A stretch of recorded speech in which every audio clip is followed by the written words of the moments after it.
to kiss my ass twice. Right there is why you can win this game. The rules are simple. Survive 30 days with the entire nation hunting you down. And get your family out of Slumside for good. Part of the problem with the last 15 years of movies was that they just weren't fun.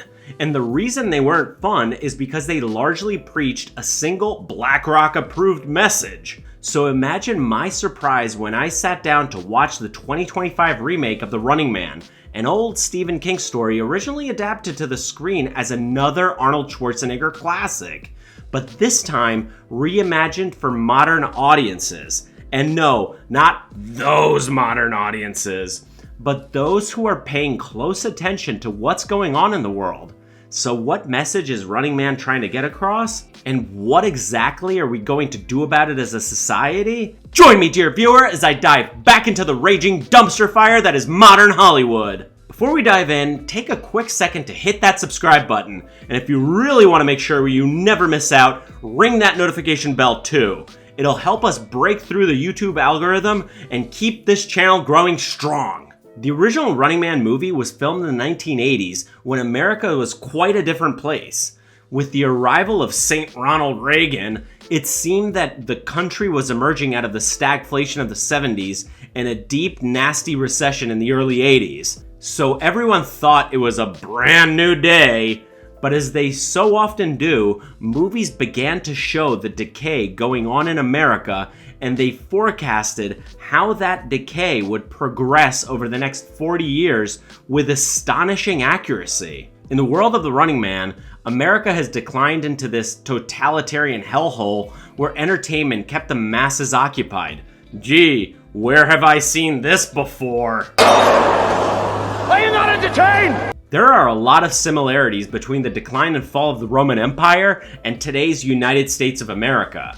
2025's adaptation of Running Man attempts to capture exactly this analogy, and surprisingly, it does so spectacularly well. The movie follows a down-on-his-luck man, Ben Richards, played by the ever-charming Glenn Powell, who's forced to participate in a deadly global broadcast game show where convicted criminals must evade and survive a roster of highly stylized, government-sanctioned killers known as hunters. As he fights his way through the rigged spectacle, he becomes an unexpected symbol of resistance against a corrupt state that uses the show as propaganda to distract a restless population from its own collapse.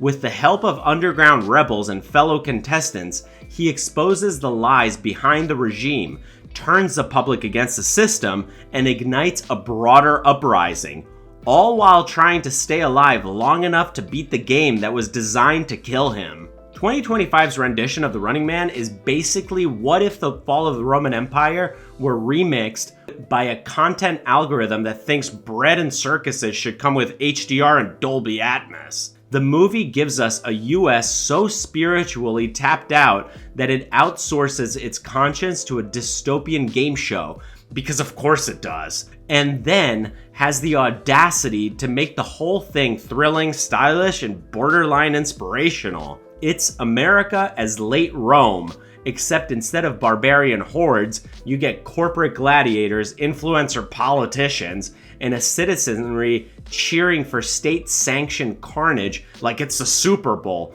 and somehow it works. It lands the allegory, delivers the action, and reminds you that if the empire is going to collapse anyway, the least it can do is collapse with good cinematography. The movie stars the ever-loving and ever-charming Glenn Powell as Ben Richards, a down-on-his-luck man who's only trying to get his infant daughter medicine for her flu. In the dystopian nightmare of a world Ben lives in, money is tied to your identity, and if your identity is compromised, then, well, you're shit out of luck, I guess. But it actually sounds a lot like what the World Economic Forum and Klaus Schwab, among others, are trying to implement across Western civilization, and this movie is actually simply propaganda to prepare us for that eventuality. But can we do anything about it? Well, it turns out that we actually do. Ben Richards is joined by an underground resistance led by Michael Cera, who makes Ben the face of the resistance. He, along with the CEO of the network, played by Josh Brolin, all know that Ben Richards can actually win the game, but for very different reasons. The CEO thinks he can make Ben the star of his next season, while the resistance thinks that Ben can only win by taking down the network. America is in a very precarious situation right now.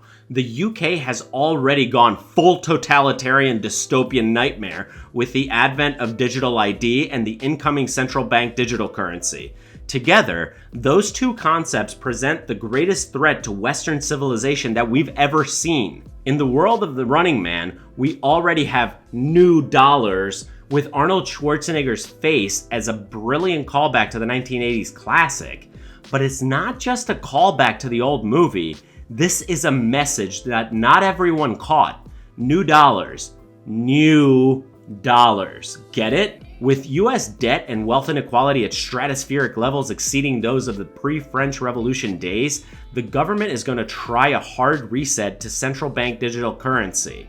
See what the movie is preparing you for? New dollars, CBDC, new dollars, CBDC. It's two sides of the same coin, pun very much intended. So while the message is a dystopian nightmare, it also carries with it its own solution. Michael Cera's character is presented as this weirdo underground resistance fighter that, together with others, is working to expose a corrupt media organization known as the Network. The subtle message of the movie is that yes, together, we the people can fight back and should, because our freedom depends on it.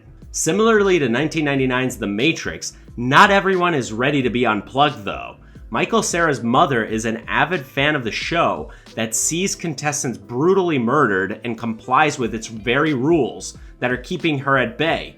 But Cera's character rebels by not complying. See, buried within the message is the key to decoding it. Buried within the message itself is the key to decoding it. The underlying message of 2025's Running Man is that the only way to fight back this impending dystopia is to not comply.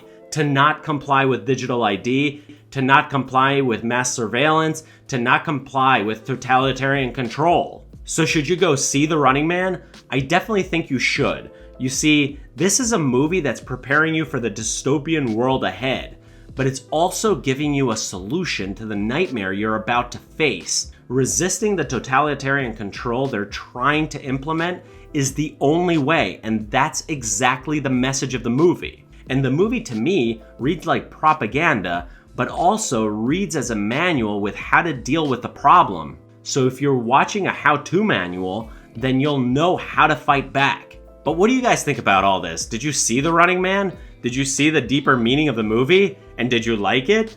Please do let me know down below in the comments. And as always, hit that like button, ring that notification bell, and smash that subscribe button, and I'll see you in the next one. Okie dokie.